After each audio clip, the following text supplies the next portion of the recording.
start the recording. So we're going to record the session. So it's the November meeting. We're going to run our normal time, 0800 to 0930. So let's see. Ed is not on the call today. He's out on vacation, so he won't be with us. So cross your fingers for me as we go through this. If you haven't done it already, go ahead and introduce yourself through the chat box. And then just to keep it a little, just to minimize the distractions through here, I'm going to mute everyone just so that we don't, so we can hear everything. And then if you need to speak through the thing or you have questions at the end, we'll come back around to questions and we'll address them as we go through, and you can unmute yourself at that time. Everybody has the ability to unmute themselves, but I have you temporarily muted. So let's see here. Let's see if I get this thing to work. So today we'll do our regular meeting, kind of follow the normal agenda that we always do. The minutes I sent out already in a previous email. So if you've reviewed those, if you haven't seen them there, they're also on the web page under the steering committee. So review those notes, those minutes, and if there's corrections to those, by all means, get back to me, send me an email or whatever, and I'll get those updated. And then today we're going to have Barry Kleckler talking to us. He's works for the U.S. Forest Service as the, we went rounds for the title, but he does fire planning for the Forest Service through COFMIS, or Central Oregon Fire Service. And he's been working on the Potential Operational Delineations, so we'll have him talk about that. And then we'll conclude with our roundtables like we always do and adjourn with our last notes of anything that anybody needs to bring up. So just going through kind of where we are. So I'm going to dive right into the updates for the program of work for Project Wildfire. Not a ton of changes from last month as far as where we're sitting. We're still working with our CWPP. Sun River is, we've transitioned to that part of having our final draft. We actually have a final out right now, and we're going to be obtaining signatures this week, starting at, I believe, on the 20th, 21st time frame. And then we'll be looking towards the Greater Bend will be our next one, but we won't be starting that until we turn the new year. Working towards continuing on our fire adaptive communities network stuff. We're still looking at this the Firewise communities story map, where we'll be able to make an interactive kind of web page where you'll be able to look at the communities out there, see where they're at, kind of share ideas between one another. And we're going to do the same thing with CWPPs, kind of share the commonalities, and everybody be able to kind of look at one another's CWPPs and see the different processes that we go through. Fire Free just ended this last week. And as a reminder, if you guys are still getting any questions, I know I've received a lot of them of why we're not having Fire Free throughout the whole county. But this Fire Free, again, was sponsored by Deschutes Recycling, which is part of Republic Services. So it wasn't a county sponsored event. It was actually paid for by that business. So they did the half price event, and I haven't got the numbers back. I got an email out kind of waiting to see what those numbers are, but soon we'll find out what the fall numbers were, see what kind of turnout we have. And then the spring, as questions are beginning to come in and people are starting to plan for their community events, the spring dates, we haven't set those yet. Ed and I talked a little bit before he left about when that would happen, but we've got kind of a couple questions that we're hoping to nail down. One will be, what are the dates that we're doing that? And then the other part is what is the length of time? This last year we extended it quite a bit due to COVID.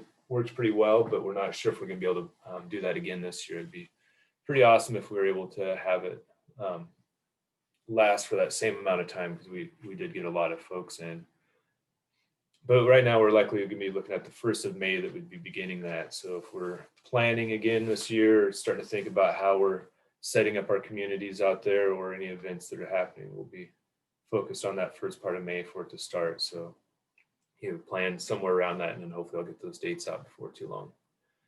Firewise is continuing moving on. We've got Windermere just recently got approval, which is pretty awesome. I don't know if Kathy is on the call today or not, but we've got Windermere got their approval. There's a couple applications that are in right now that are being reviewed.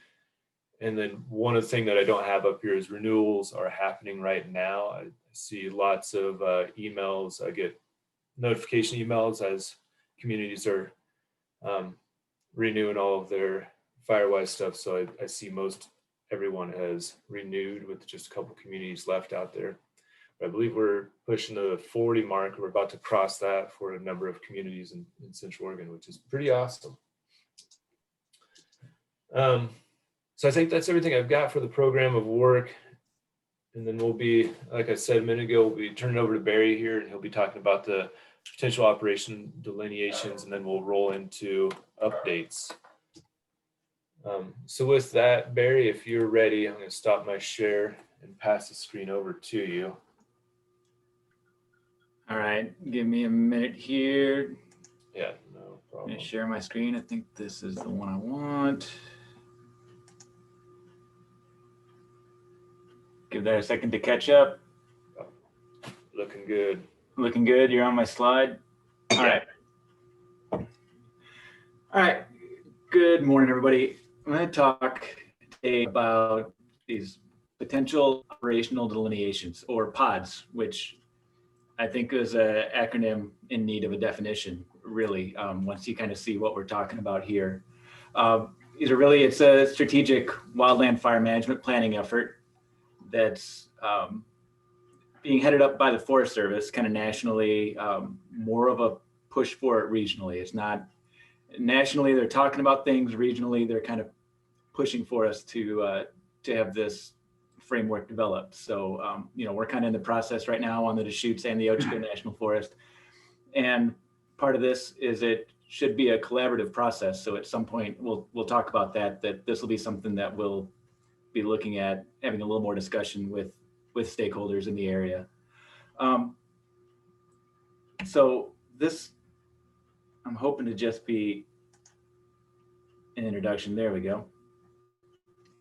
As I said, my name is Barry Kleckler. I'm the Fire Management Planning Specialist with Central Oregon Fire Management Service, which is you know, composed of the Deschutes National Forest, the Ocho National Forest, and the Prineville District of the BLM. We share one big kind of fire management service interagency. As I said, this is a Forest Service initiative to develop these pods. I'm not going to try and give a lot of background on this. Boone shared one website in the invitation to this that has a lot of good information about the collaboration efforts of this. A lot of it's coming out of the Rocky Mountain Research Station. But the other thing is this article from Wildfire magazine that was put out back in January or March of this year, which was a lifetime ago for some people. But this is when fires were going off in Australia, was the big fireplace last year. And Rick Stratton published this article. Rick Stratton is our Forest Service National Washington office fire analyst. But before he was in the Washington office, he was the Pacific Northwest region's fire planner and analyst. So he has his roots here in the Northwest. These were things that he was working on before he went to the national office. So if you want more information about these sort of things, I put the magazine, the cover of it, I'm sure you could look that one up online and get a lot more in depth behind what I'm going to talk about today. But mostly what it comes down to is there's a lot of acronyms, there's a lot of tools that go along with this. And I just kind of want to run through a few of them and make some sense of that today. So this all falls back to that quantitative risk assessment, or at least what we're using in the Northwest for this. This was done a couple of years ago. It was put out, it was an attempt to quantify wildfire risk in the Pacific Northwest. When we talk about risk in the Forest Service and in fire management, we talk about the likelihood of an event happening versus the severity of how that actually happened. And when you put those together, that comes out into a risk of low through high. So there's two different parts of it. You know, in wildland fire, we talk about risk as what are the values, what's the hazards to them, you know, what's the expected fire activity, and then what's the probability of the fire actually reaching those values. And that's how we talk about risk. This quantitative risk assessment, it was an attempt to actually start putting some numbers to that. You know, that some of those outcomes may have positive benefits to outcome. You know, you talk about wildland fire in the ecosystem and fire adapted ecosystems, that sort of thing, that there are benefits from fire versus the places where fire would have a negative outcome. And actually starting to put some numbers on that. And that was that quantitative bit. And I'm not going to talk a lot about this. This is some of the stuff that's kind of in the background. But I think what Boone had introduced to this group before, or what you have talked about, is this Oregon Explorer website where you can go, and they put this together. I think this is from Oregon State, the Department of Forestry and the Forest Service. And this gives a lot more background on that risk assessment. And you know, the high value resources and assets that were taken into play, taken into consideration, the fire modeling that was used for you know, predicted flame lengths, that sort of thing, and then whether those flame lengths would be beneficial or detrimental to those resources and assets. What you can see on the website, if you look to the left, the first thing that comes up on the bottom left there, on my screen, it's not the first thing that comes up on the website, but that is that quantified risk assessment at the watershed level, right? So they take all of that and they average it over an entire watershed and start to define what the hazard is to that watershed from wildland fire. And I said, you can go on and look at all this stuff. This is kind of in the background of this PODS process. But I just wanted to introduce this, or reintroduce this, that Boone had maybe talked about before. What this is about, what these pods are about, it's a spatial wildfire planning framework, bringing together operational fire responses, landscape management goals from forest planning documents. That's a lot of language. Basically, it's finding the places on the ground where we would actually be able to, you know, look at where we would most likely catch wildland fire, and you know, the values inside where it's going to burn. There are more articles that I would be happy to share with anybody. This Connected Science article on the upper right there, that's also out of the Rocky Mountain Research Station. That Colorado Forest Restoration Institute, the same one that shared the article, that the website that Boone sent with you, has a great paper on how to collaboratively engage stakeholders as we're putting these kind of things together. And I'm going to reference both of these documents as we go through this morning. This is just kind of an introduction on this. So getting down to it, some of the data behind this, some terms to get familiar with are this suppression difficulty index. And we'll take a look at that in a minute, but it's SDI. There's a lot of 3-letter acronyms into this whole concept, and that was the alphabet soup part of it. And then potential control locations, or a PCL atlas.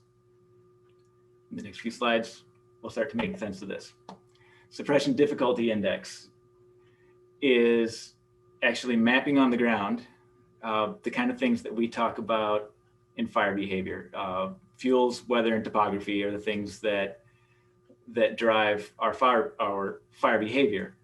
But then if you start throwing in things like, what are the production rates of our crews, those are things that we've kind of measured out and studied. And you start talking about access to an area where a fire is burning, and you start to come up with this. They've come up with this index that they have provided data to us that tries to, I guess, indicate what suppression difficulty would be on any given pixel on the landscape.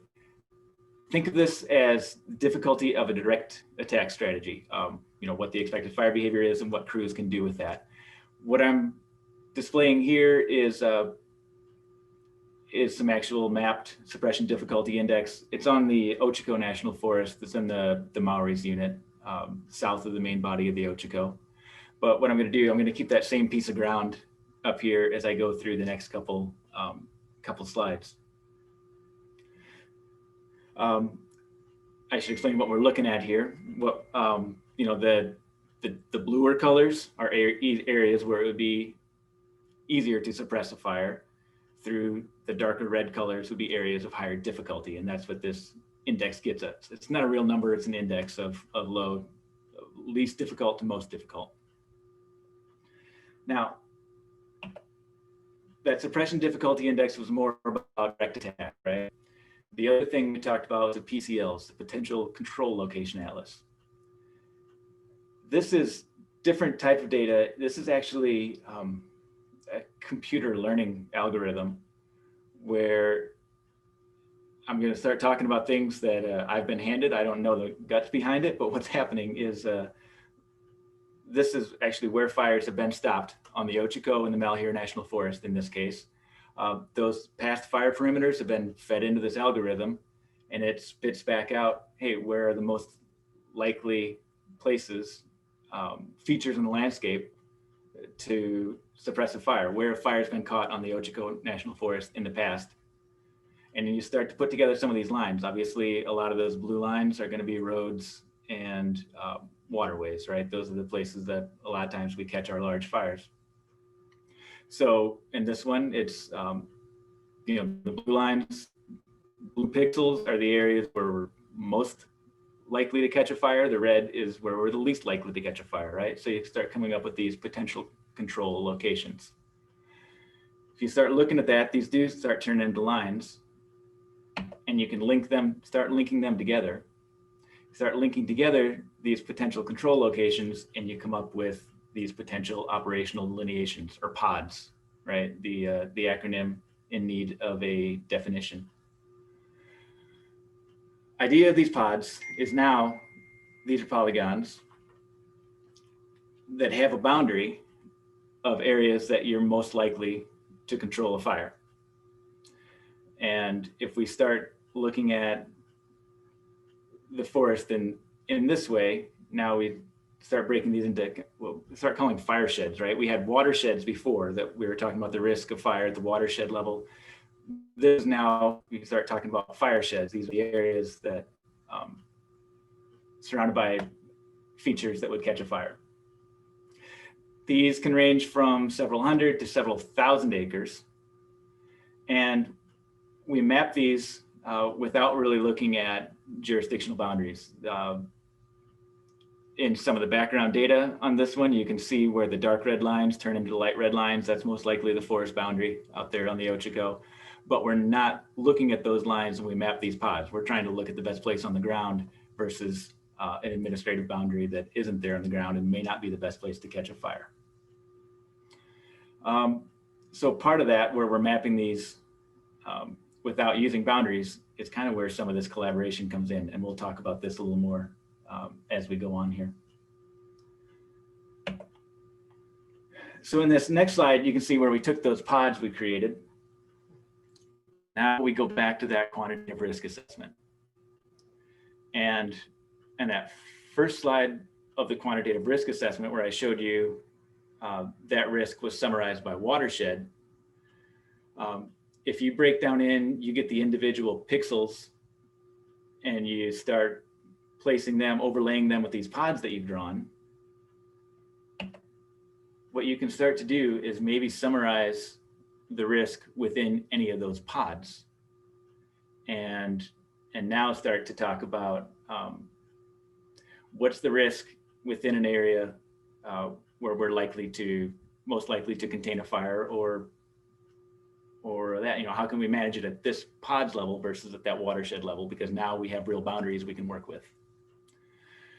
As you can see on this, now we do have that green line, we have the forest boundary, and we have pods with their risk and it crossing those lines. Like I said, that once again, that's where in the future the collaboration part will have to come in on this.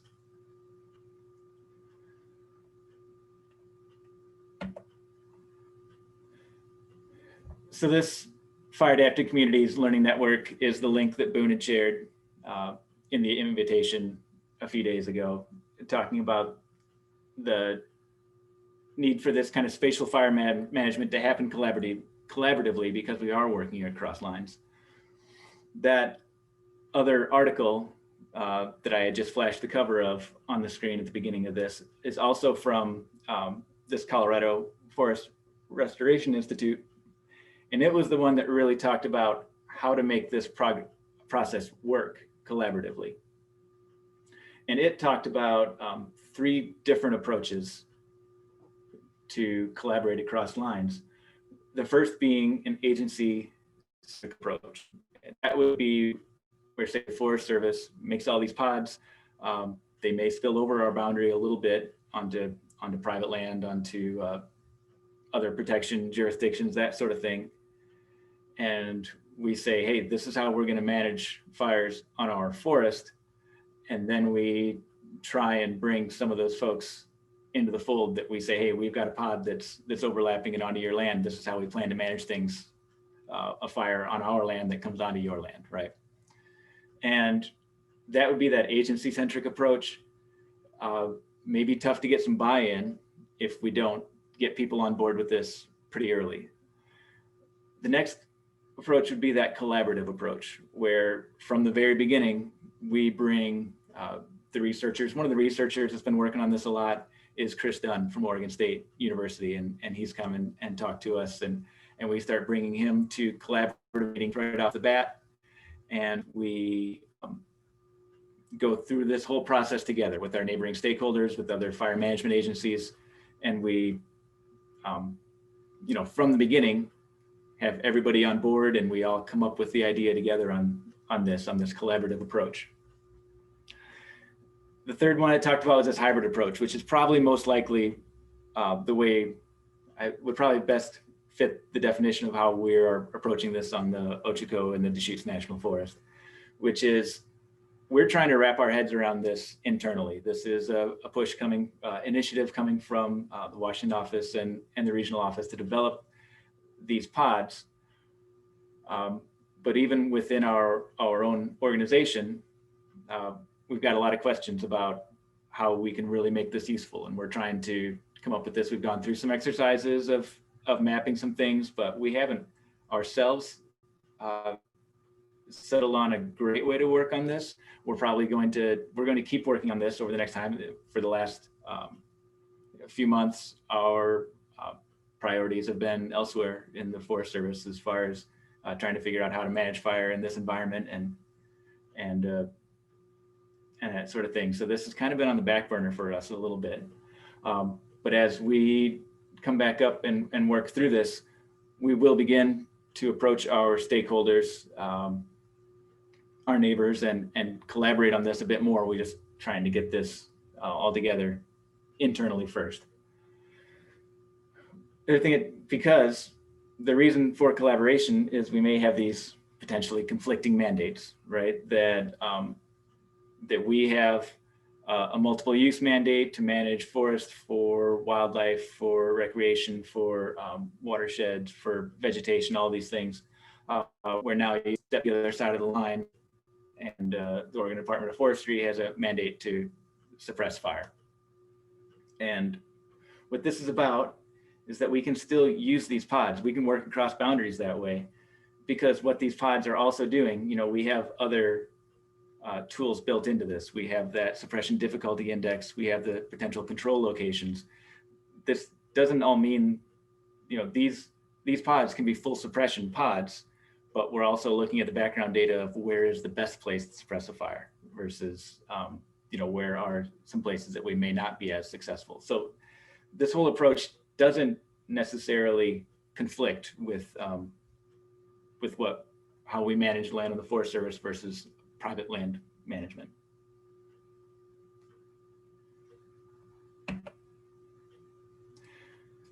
So that article brought up, and what's brought up is the Tonto National Forest. They were one of the first national forests to start really implementing this sort of pod concept. And in fact, in the beginning, they weren't calling these pods, they were calling them strategic response zones. So this has been evolving even as the Forest Service adapts this, works on adapting this style. So you can see the Tonto National Forest approach to it. They drew these pods, and then they placed a strategy on each one of them. And the strategies, different strategies that they came up with were maintain, restore, protect, exclude, and or they just labeled them as high complexity. I'm going to give everybody just a minute to kind of look over that, maybe read the definitions, and see if anybody has any thoughts on that. I don't want to offer my thoughts first. I kind of want people to take this one in a little bit. And if you have any thoughts, Boone, if you wanted to open up or you could unmute yourself or however, and bring up any questions, I'll just give you a minute. So far, I'm not seeing any questions in the chat box as we're kind of going through all this, but just kind of curious, I think you've somewhat covered it, but just an example of having a fire land out there on the landscape. I see a bunch of different pods out there, and like the red ones, I see this as protect, and I was just kind of going through that scenario in my head. If a fire landed in there, does that mean that we'd be going out to the outer perimeter of that, or are there other things that we'd be looking at? Like what would happen in that scenario? And that's the question that a lot of folks have. Or does that mean if a fire starts in that pod that we're going to, that we're defaulting to, this is going to be a 20,000 acre fire because it started in a 20,000 acre pod? And that isn't the case at all. These are not pre-decisional pods, or these are not decision makers for us. They're tools. So, what I see is a fire starts in a pod that is colored red on the map. What that clues in is there should be,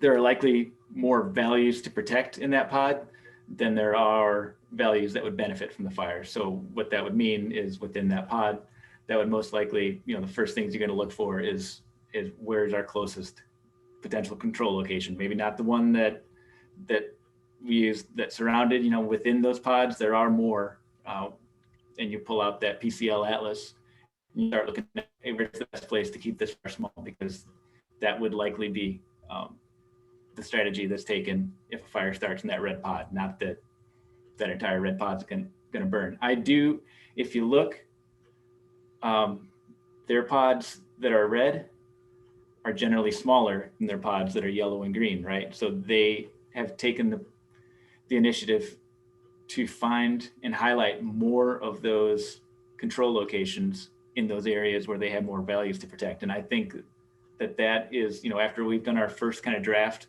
of coming up with these pods, that's something I'm definitely looking at, is making them smaller where there are more values to protect. So it starts to default to those smaller sizes. Okay.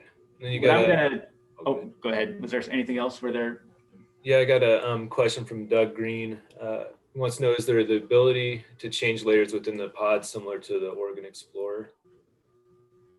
So we haven't, yes, similar to the Explorer, we can look at, we have all that data that's in the Explorer, and we can look at, hey, what is actually making that a red pod? Is it more to do with infrastructure values? Is it land ownership? Is it homes? Those sort of things. I mean, we can definitely look at all those things. We don't have an interactive tool built for that so much yet.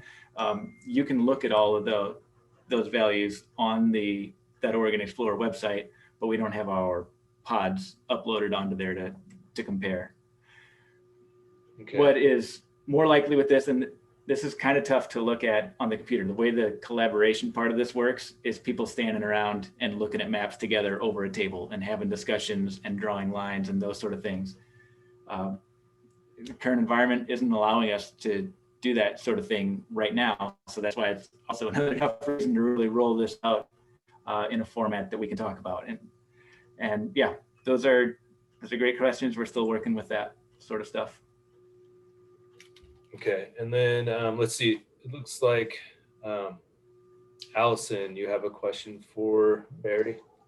I do. Good morning, Barry. Good morning. My brain is kind of processing through some of the filters I've been working with both the Deschutes and the Ochco and various partners that work with private landowners on shared stewardship, and kind of working on what a national kind of direction and even state and regional direction looks like on the ground for implementation and prioritization across landscapes. Like my question to you is like, how do you feel like pods may fit into shared stewardship? Because my understanding is this is just on federal land. Is that correct? Well, so this is a Forest Service initiative. Even specifically, the BLM hasn't made much of an initiative on this, but the pods that we're drawing are crossing boundaries regardless of jurisdiction, because we're looking to make the perimeter, the best place. So I think what you're talking about right now, there are two different parts of this, right? There's the wildfire suppression response part of this, and then there's the pre-planning and the fuels treatment and stewardship work that goes along with it. And I will touch on that a bit at the end. I definitely see that part of it falling into that. If we have changing from that watershed analysis of which are our areas at high risk, which a lot of times right now our competitive funding gets tied back to that. Hey, if we're looking for fuels money and we're applying for more fuels money to the region, they take a look at some of those watershed analysis of where's the highest risk, is where they're asking for money, go into where the QRA says the highest risk is. And that definitely ties into things. I see when we have these pods built a little bit more, that we can use that same thing, that this is in a pod that we have, that we've qualified as high risk and decided this is where we want to spend our money, for protection. So this Tonto, the approach that they've taken, this maintain, restore, protect, exclude, I'm not sure if I'm full on, this is not what this will look like in Central Oregon, I don't think. The initial push out of this to some of our fire managers, they hesitate to put those sorts of labels and think of it as like pre-attack planning, so much that if a fire happens here, it's in a green pod, so we have to let it go to whatever the 40,000 acres. And that's not the idea of this. If you think of it more as the green, yellow, and red are low, moderate, and high risk areas, and now our firefighters go into those areas, go into a fire in that area thinking of, hey, I'm going into an area, this is a red pod, this is a high risk for damage to infrastructure, to homes, those sort of things. They'll just go in with that mindset at some point as they start to develop their strategy and tactics. If they go into a pod that's in an area that's green and we don't even put a label on that, it may clue them into, hey, this is an area that in general, we may look for those values to be protected, figure out where we can't let this fire go. But on the other hand, we'd use that to prioritize, hey, it's more important to catch this fire here. Fire may meet some resource objectives if it spreads a different direction in this same pod. So and then, the way that they spread this out, that this green, yellow, and red seems to be all about like home values, and the protect is talking about homes and other infrastructure, that sort of thing, where then they came up with this exclude, and that's an area that they want to exclude fire from for resource values for Sonoran Desert. When you start talking about excluding fire from an area, I just don't know how that works in Central Oregon. We have our entire landscape is fire prone, and never exclude fire from an area. Fires are going to happen. It's just when a fire happens in an area, we want to have our values kind of pre-mapped out and knowing what we need to protect. It's, for me, the exclude and the protect both mean protect. It's just for different reasons, for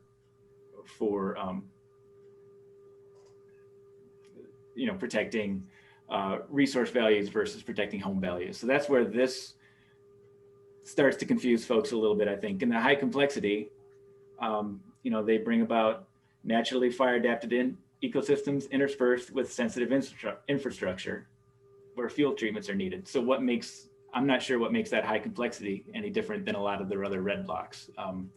And what would make, if we took that definition, that would make most of the Deschutes National Forest fall into that high complexity category. And, where does that necessarily put us? That hasn't really helped us anywhere, a strategy other than telling us what we already know, that the urban interface in Deschutes National Forest is high complexity.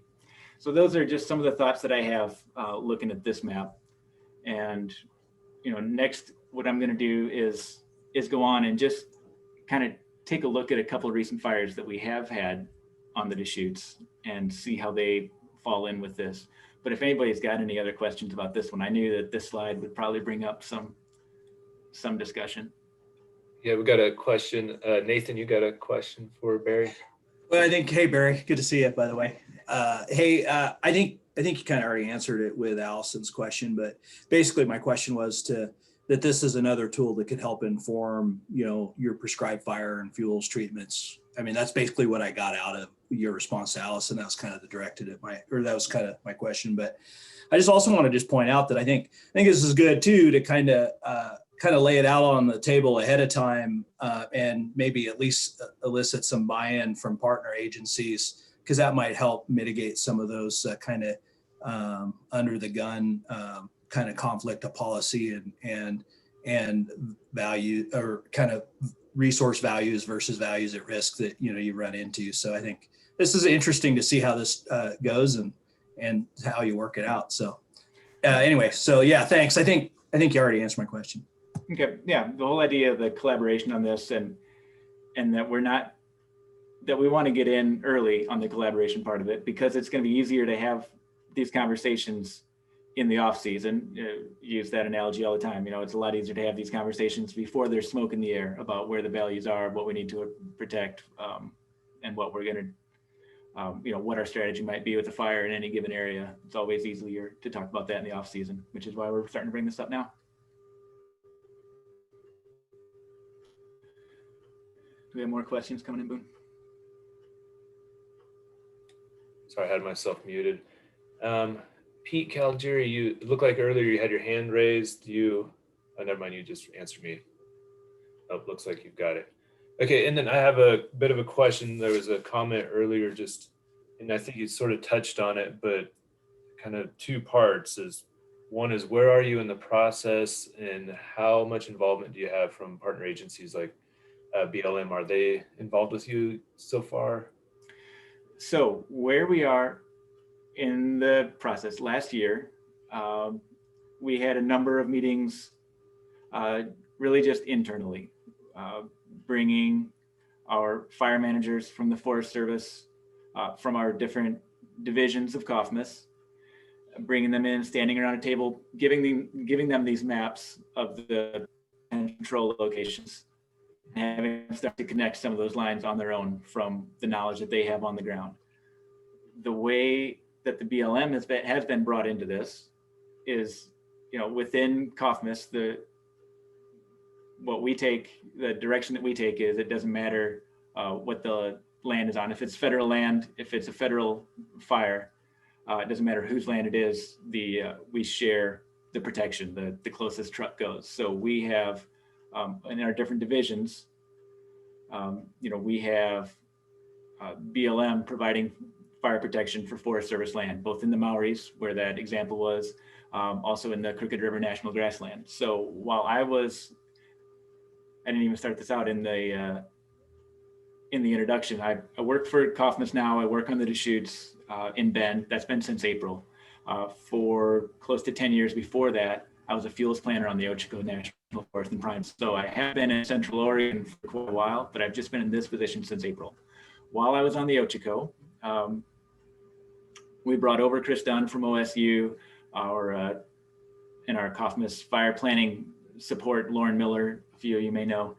She came over and laid out the maps, and we stood around and started drawing lines. We had BLM fire managers drawing our pods for us on the Maoris, because they had fire protection there.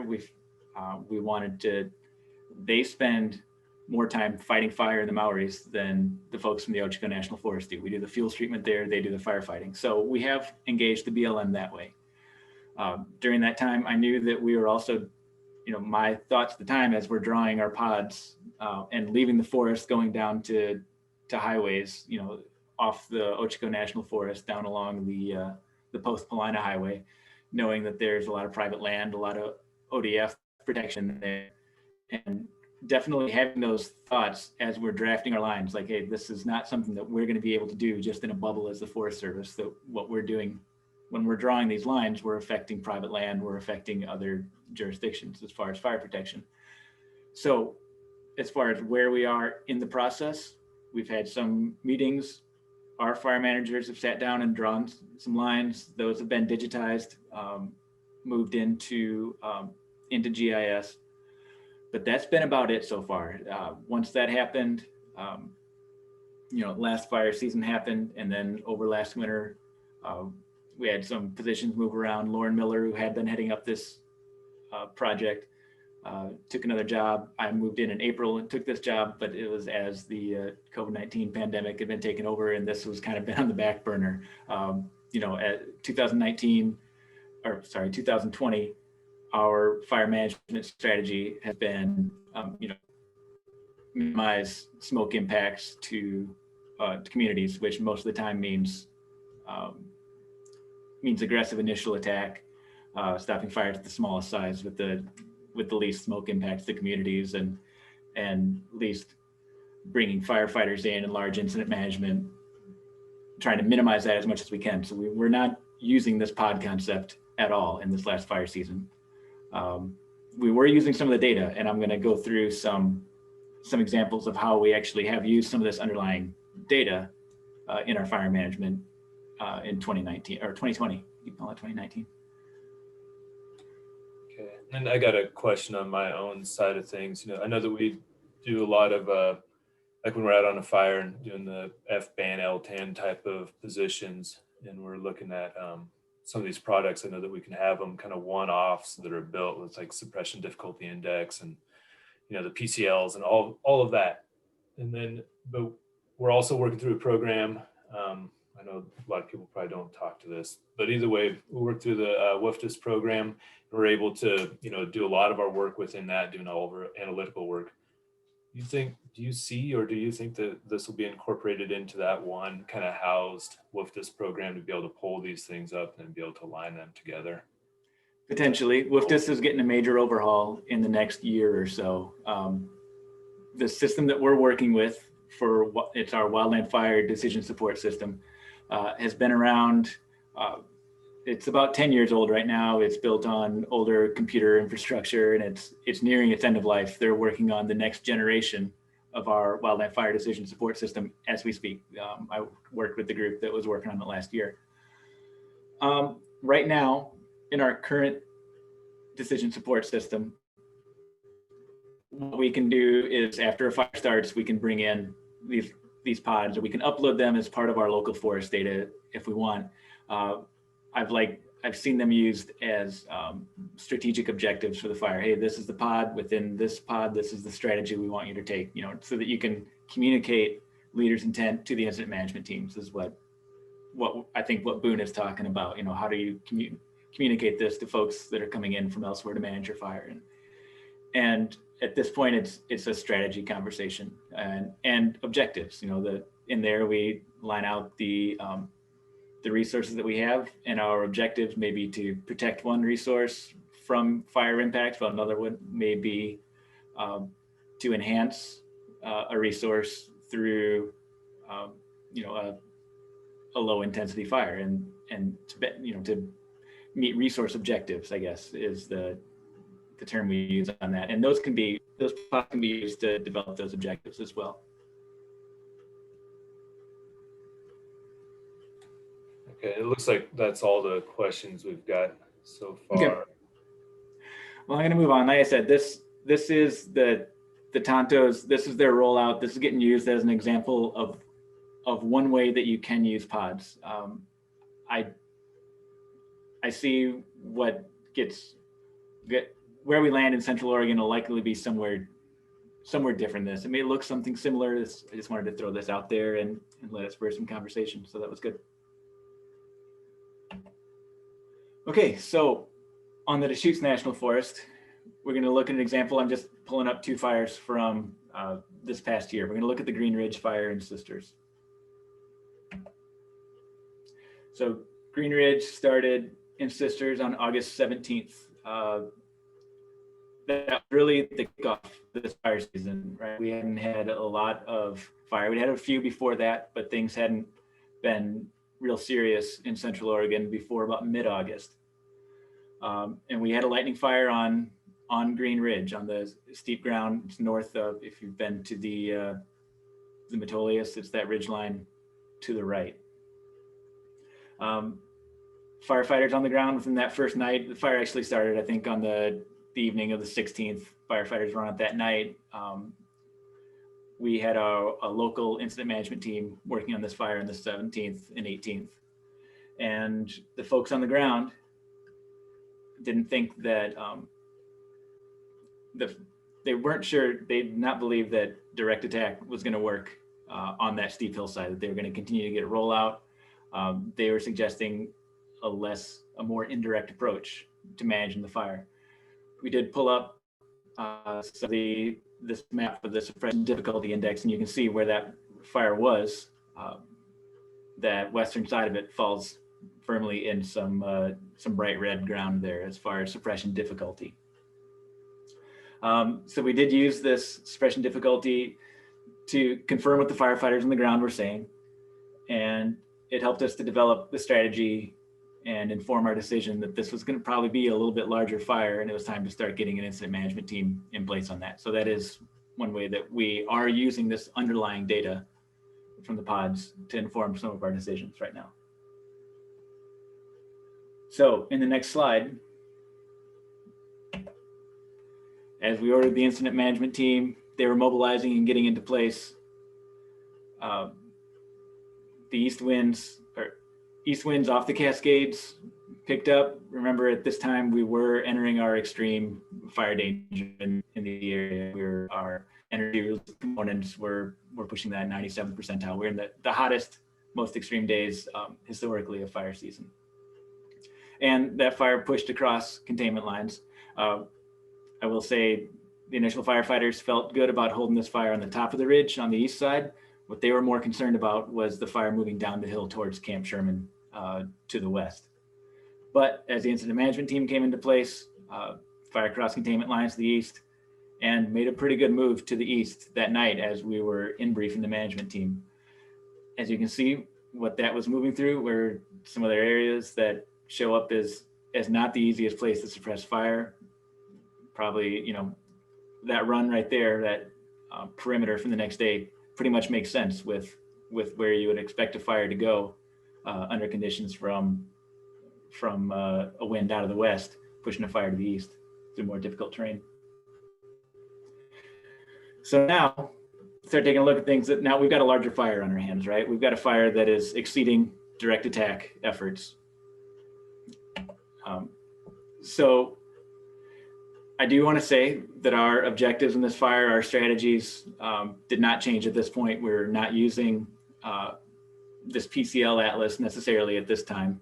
Once again, our objectives were to minimize impacts of private land, minimize smoke impacts to communities. We weren't big boxing this fire by any means. But if we go back at it and from that time, we start looking at that PCL atlas, you can see that the most likely places to catch this fire are still a little bit further off to the east and then to the west at the bottom of Green Ridge.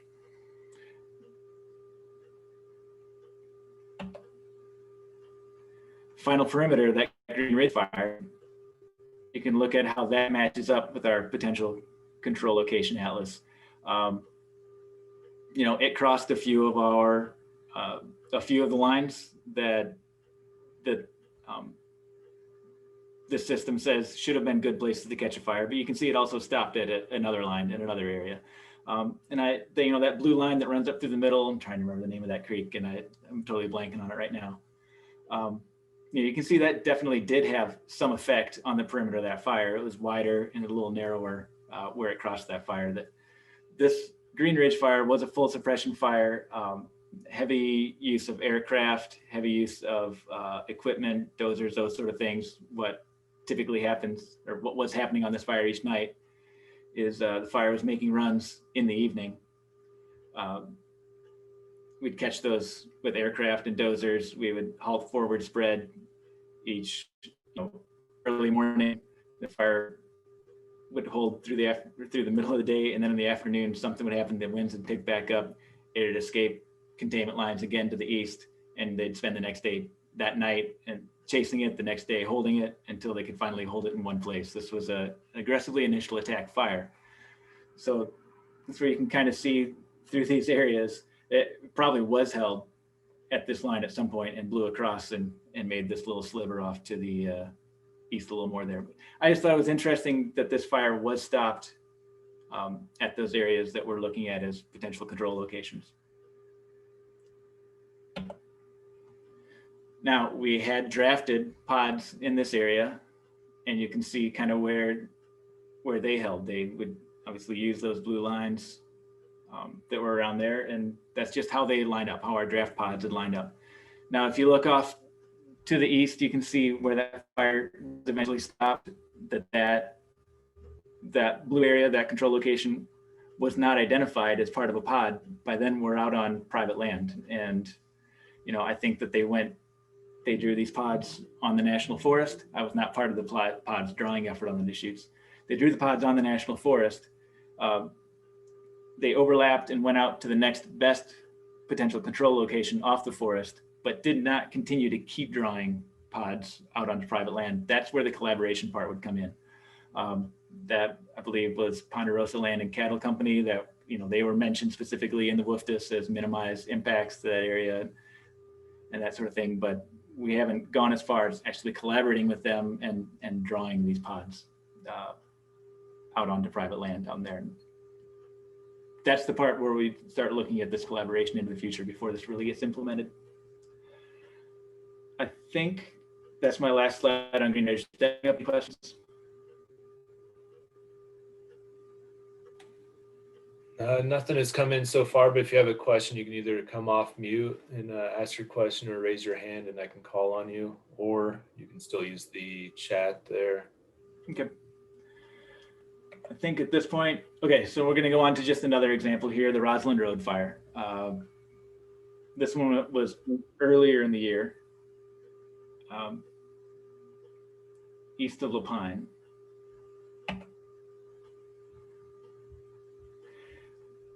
This was a human-caused wildfire, happened in July of this year. This was a rapidly spreading fire, forward spread, halted on the first day, around 400 acres, aggressive initial attack, aircraft, equipment. There was never a consideration of managing this fire anything other than full suppression. I just set that out now. We weren't using any kind of pods concept on this. But what you can see is where this fire was caught lines up with a few of those potential control locations on the atlas. We kind of caught this fire where the computer says it was a good place to catch it. And you can see we did have some draft pods drawn in that area.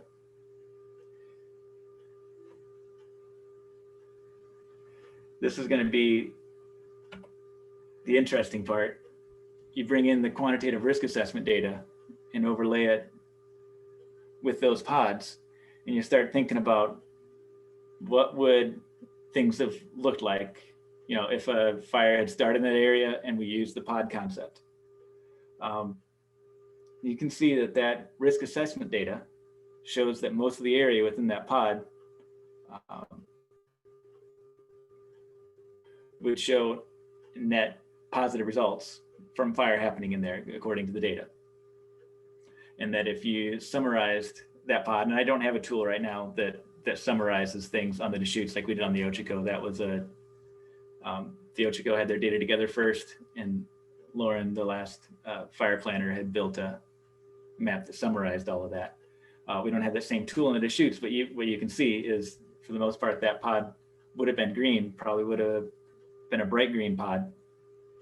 But at the same time, we've got critical infrastructure of power lines along the west side of that pod, and then that subdivision right there. So that's what you start to think about. Just because a pod is green, and because we acknowledge that fire may have net positive results in that area, it doesn't mean that we wouldn't go and fully suppress the fire that was happening there because of other infrastructure and homes and that sort of thing adjacent to the pod that was drawn. What this shows is really the complexity that we're facing in implementing this pod format in our wildland urban interface of the Deschutes National Forest.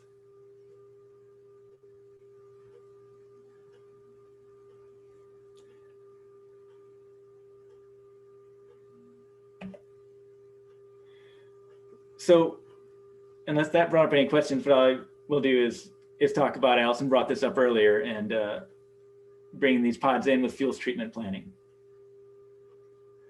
So, in addition to using these in strategic response for wildfire, the plan will be to use these in the off season for prescribed fire planning and implementation.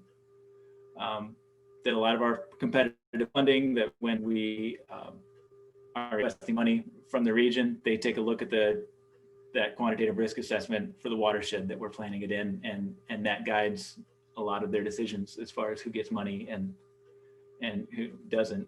And I think that having pods drawn and showing that we're really being proactive in the planning in these areas is also going to help give us an edge, I think, in that competition for funds, which is kind of the way the Forest Service is working the budget right now for fuels treatment.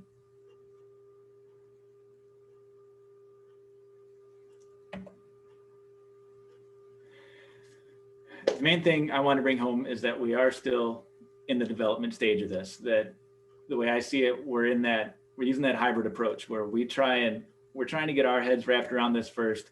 I wasn't sure if Alex and DJ were going to be here on this, the Kaufman chief and deputy for the Deschutes. To tell the truth, since I've been in this position, I haven't even had any real conversations with them about where we're going with these pods, let alone having real discussions with our forest supervisor, with Holly, who is new. I will say that I see this being a concept that gets put into play first, probably on the Ochiko National Forest. I know the forest supervisor, I may be saying that because I worked on the Ochiko quite a bit longer, but I know the forest supervisor there is really interested in this.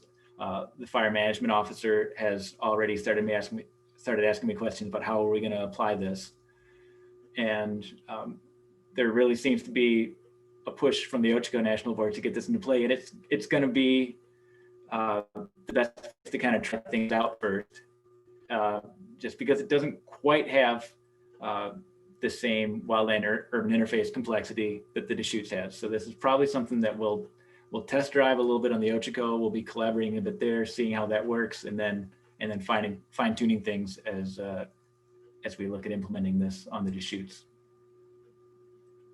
But there is the plan, once we've figured out ourselves how we're going to work with this, our plan is to involve stakeholders, to involve the collaboratives, the neighbors, Oregon Department of Forestry, Bend Fire, all these folks with where we are, because we're not looking to make our decisions of how fire is going to get fought on private land, in a bubble, I guess is what I'm saying.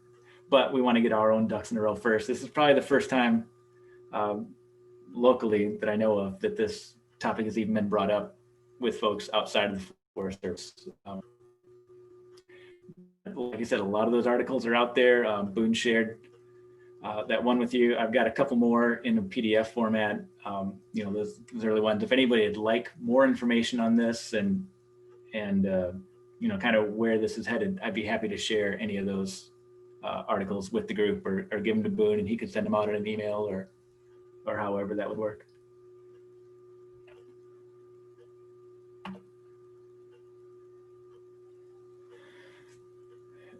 So just to drive everything home, this pod, it's really a pre-planning effort to facilitate smart and transparent decision-making, allowing for good fire to burn under the right conditions and informing aggressive strategies when fire needs to be suppressed. This was a quote taken directly out of the article that Boone shared, the website that Boone had shared with everybody in the invitation to this meeting. Thanks. You can contact me if you have questions about this, if you'd like to know more about it, if you'd like to make sure that you're getting involved in the collaborative process when we get there. Feel free to reach out. That picture, that's the Green Ridge fires that started from a distance there. That was just one that got handed off in the early stages as we were developing the WFDIS decision for it, demonstrating that that fire was most likely going to keep rolling down the hill, gravity based. Are there any other questions? I think I'm pretty much hitting my time. I didn't expect to go quite as long, but I think a good discussion in there kept things going. No, right now I don't see any questions. If anyone has Yeah, one. Barry? Yeah. Barry, I have a question. Sure. How much of Central Oregon, based on the Tonto example, do you think would be classified as high complexity? So I think what they had as high complexity was a specific area of the Tonto Basin, and I'm not sure exactly what brought that out as high complexity. I haven't looked into it enough. I mean, you know, so all the forests in Central Oregon and the Deschutes specifically surrounding Bend is recognized as a high complexity forest, as wild, you know, as the wildland urban interface. And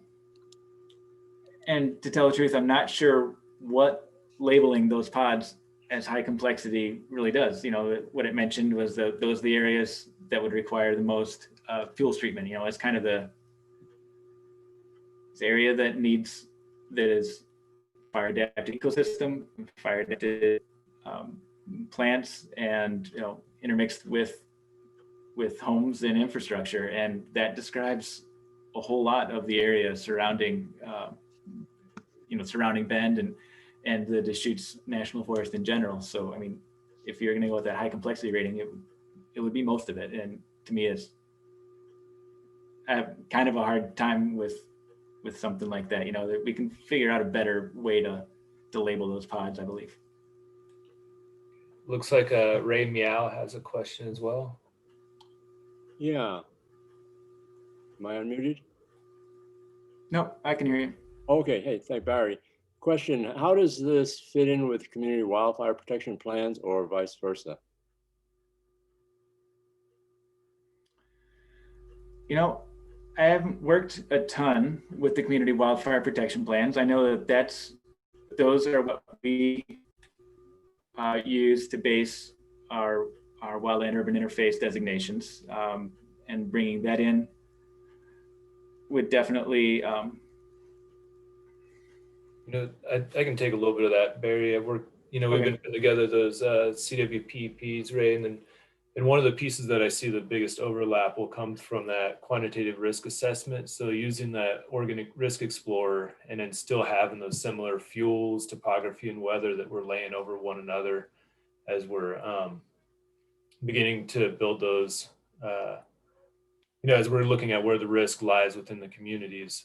And in turn, I think that as we look at the boundaries of those CWPPs, that may feed back to Barry, and how he uses that. It's probably better for Barry to answer, but that's where I see the biggest overlap, is using a lot of that same base data to kind of base our decisions on, with locations and priorities of where the risk is for values. I think so. I think that I'm not sure how the pods would affect the community wildfire protection plans, but I think a lot of the data behind it could be used, yeah, exactly like Boone said, as far as the prioritization of treatments and those sort of things built in there. And then Thomas Stokely, looks like you have your hand raised as well.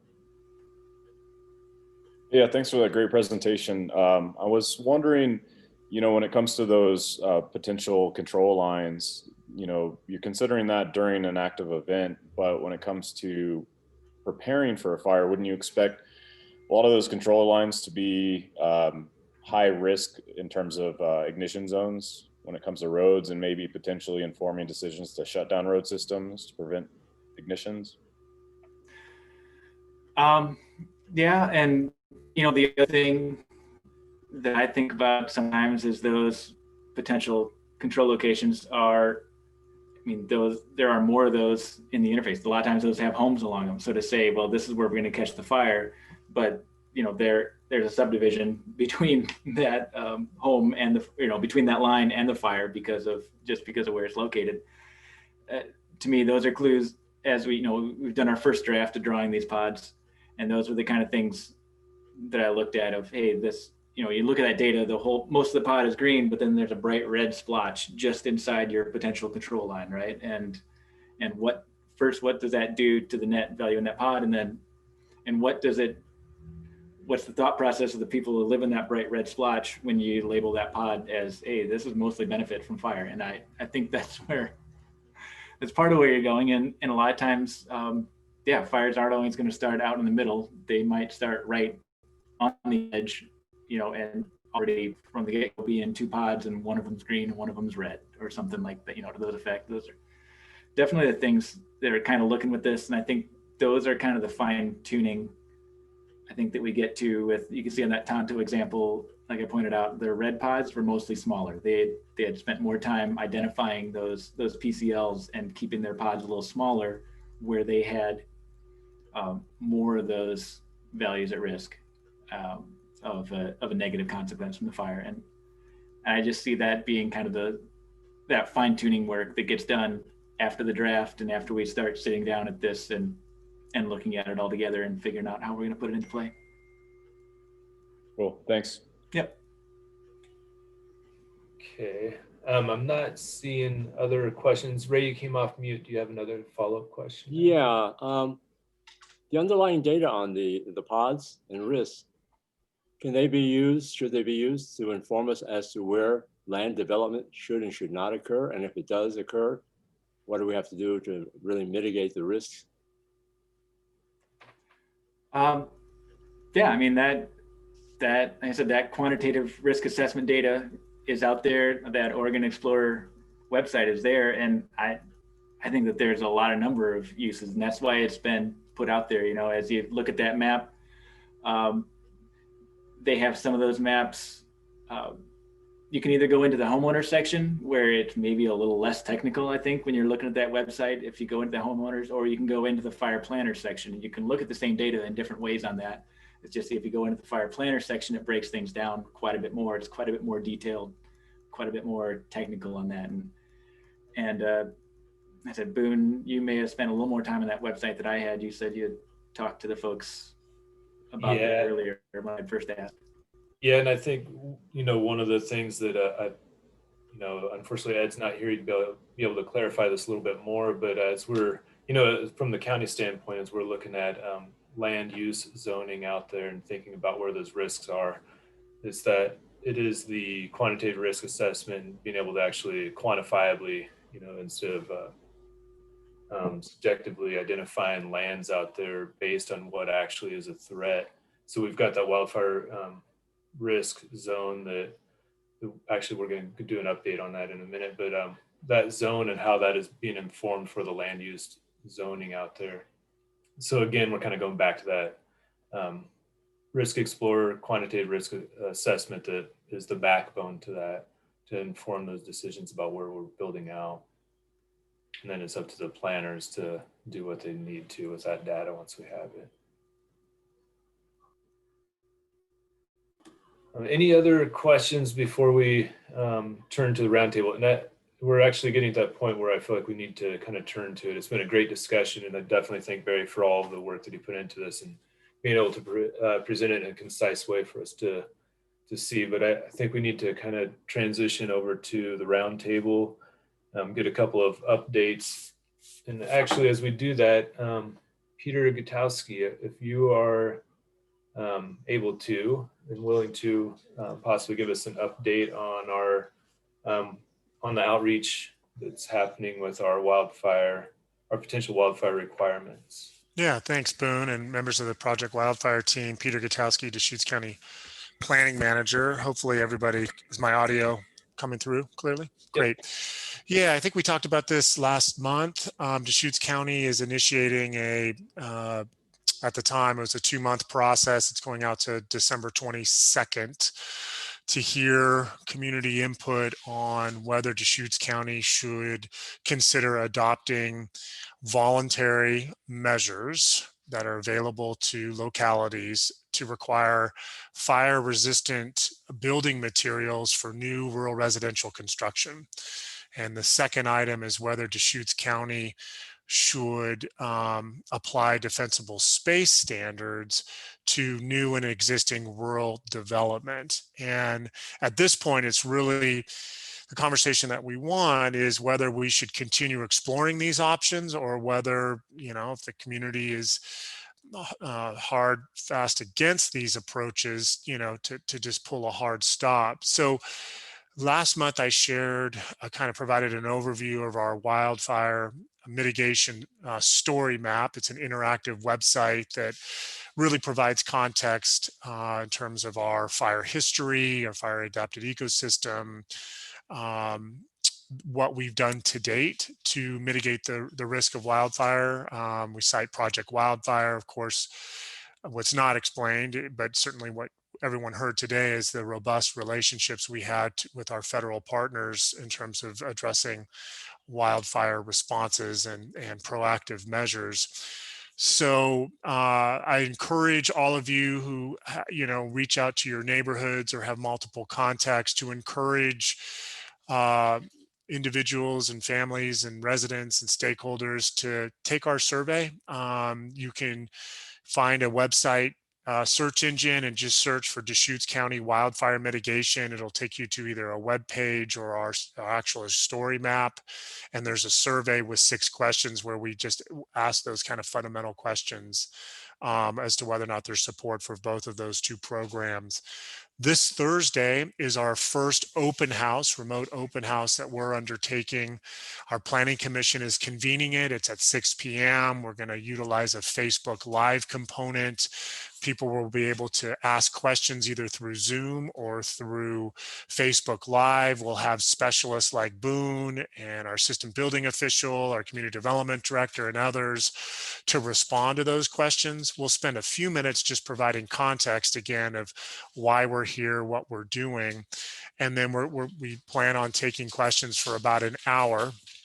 And it'll be recorded so that for those that don't have the availability on Thursday evening, they can access it online. Our second open house is December 3rd at 6 o'clock. Planning Commission will convene that again, and that'll be a kind of a standard virtual open house where people can participate actively, verbally, and we'll respond in real time. Information about both those open houses are available on our website. If you just, again, search Deschutes County Wildfire Mitigation for how to access either Zoom or Facebook, you're welcome to reach out to me or Zoom. We can provide it to you as well. But we're really interested in hearing back from the community on these 2 topics. And the last thing I'll say is we're really close to initiating a statistically valid survey that will, in December, contact rural residents predominantly to get their feedback on whether they support the 2 measures that I've just highlighted. So a lot's happening.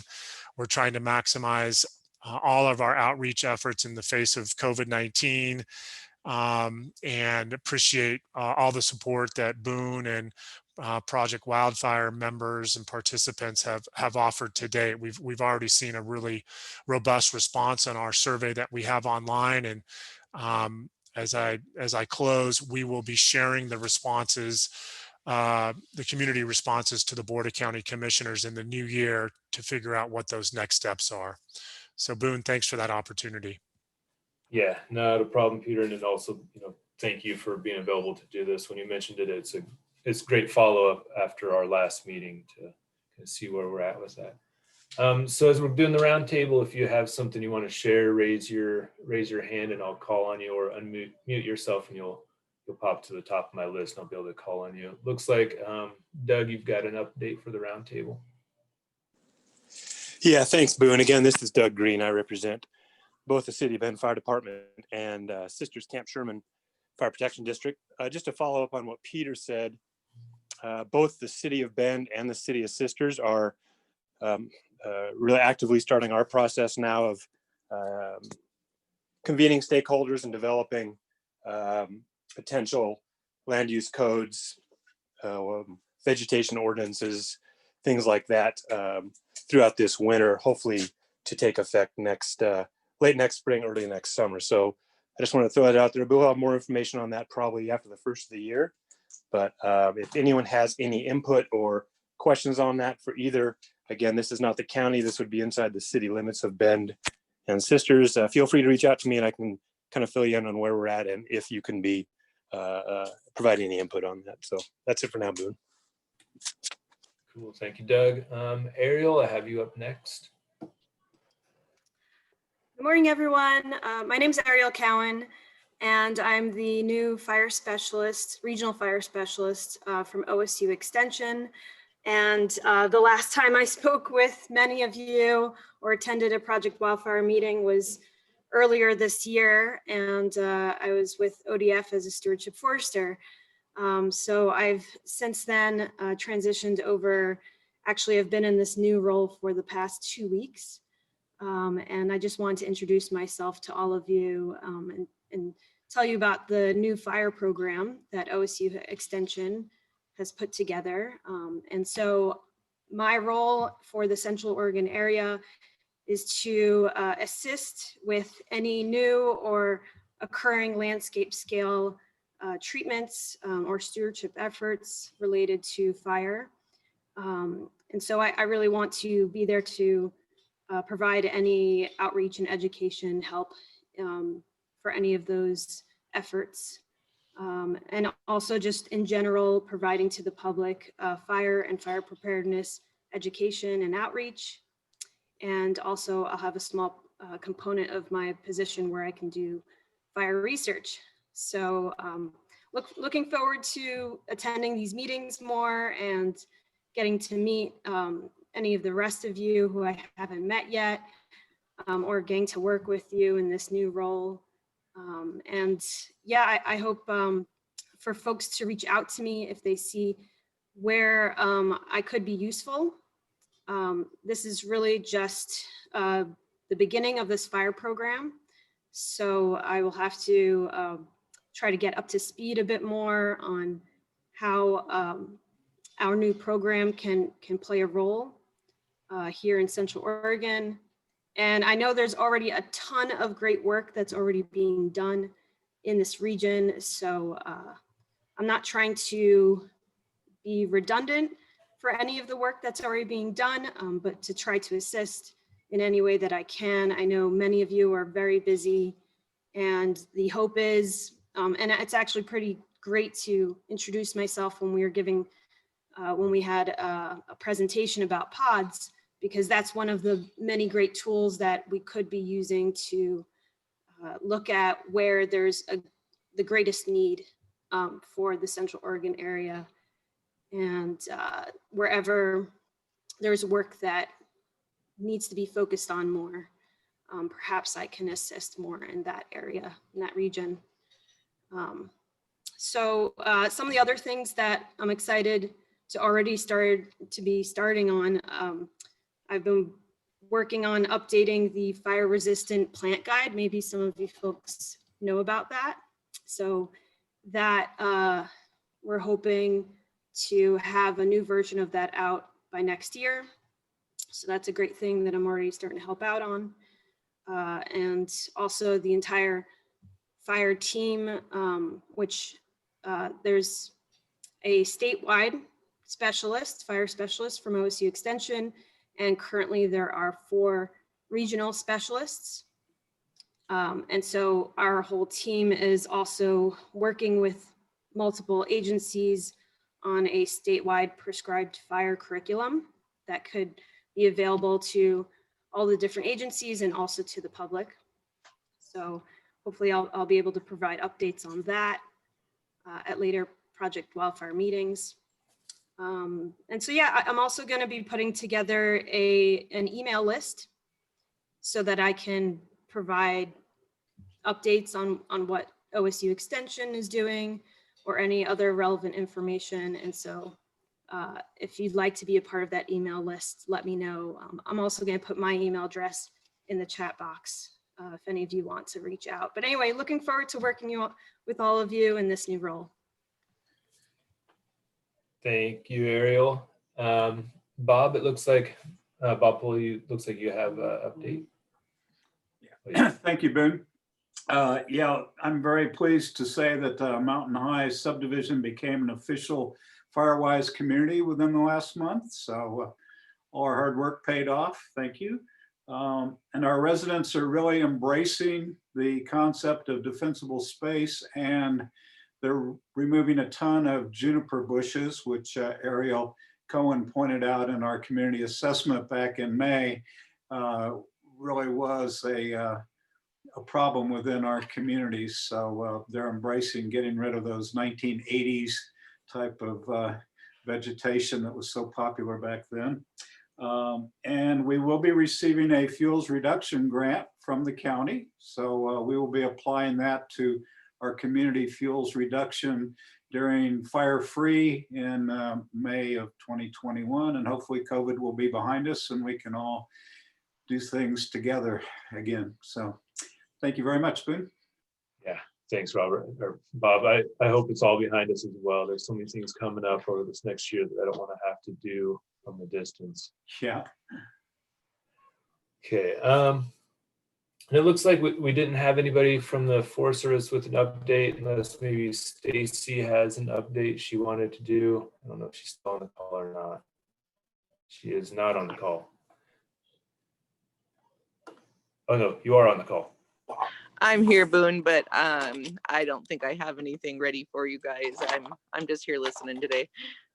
Okay, appreciate it, Stacy. ODF, do we have any update? I'm not sure if you're on here still, GR.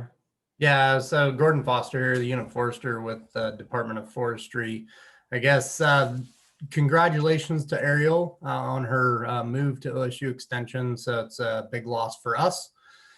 But we did get the hiring done for that position, and the person should be starting on January 4th. And that the gentleman would be Ross Huffman. He comes to us from our state lands program in Veneta. So more to come on that, and hopefully he'll join us for the next Project Wildfire possibly. So that's all I have. Cool. Definitely looking forward to having a partner in some of this stuff and somebody coming in. Thanks, GR. Let's see who else we got. Do we have any, Nathan, do you want to update anything for us if you're still here? Yeah, good morning, everybody. You know, we're still kind of, our program is, all three of us are probably still spending about about 50 to 75% of our time still doing COVID related activities. So a lot of stuff's been backburnered.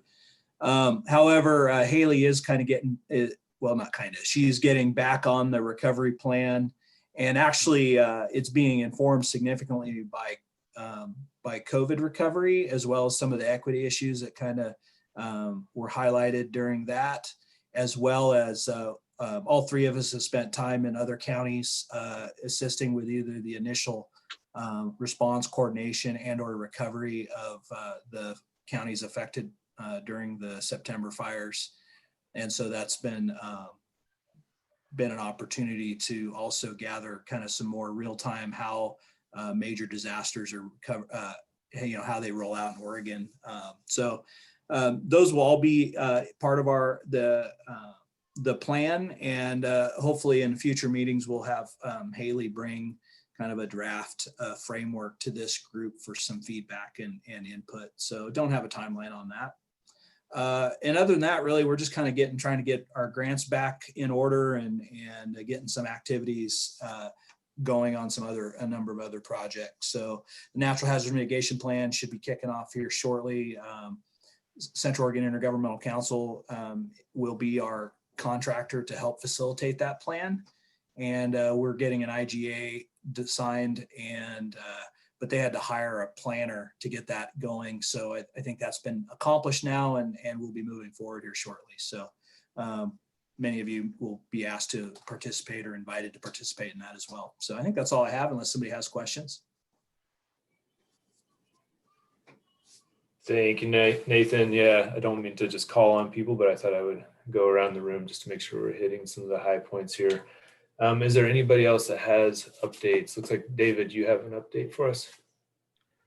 No, nothing from Red Cross. Thanks. Yeah, thank you, David. That's good. You were on my list. And Allison is the other person on my list of seeing if there are updates. Allison Green. Not huge updates for me. I think the biggest one that is moving forward, I mentioned it in my question to Barry, a big project we've been working on is a shared stewardship endeavor with both of the national forests here. In a nutshell, that is going to look at how we can, across all disciplines and land ownerships, prioritize and essentially work better together when it comes to things like joint chiefs, working across boundaries for prescribed burning and fuel treatments. Keep in mind that's in really early stages of development, but I'm lucky I was able to join today and see Barry's presentation on pods. So I feel like those two efforts are going to dovetail really, really nicely. So I'll update y'all as that rolls out. We're looking at early January, mid-January for that initial kickoff meeting. So I will update you guys as that moves forward. Excellent. Anybody else with an update that they would like to share?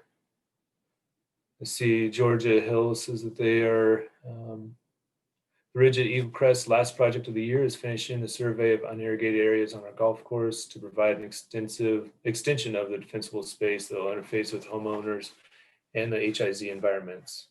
Nice work. That's always a tough one, extending your HIZ onto lands that joining you that you don't own. So nice work there. Anyone else with an update before we conclude today? Well, seeing and hearing none, I think we will call it a meeting, and thank you everybody for participating. We had pretty good turnout for going into the holiday weeks here. But thank you guys all, and I'll see you guys next month if I don't see you in between. Thanks, Ben. Welcome. Thanks.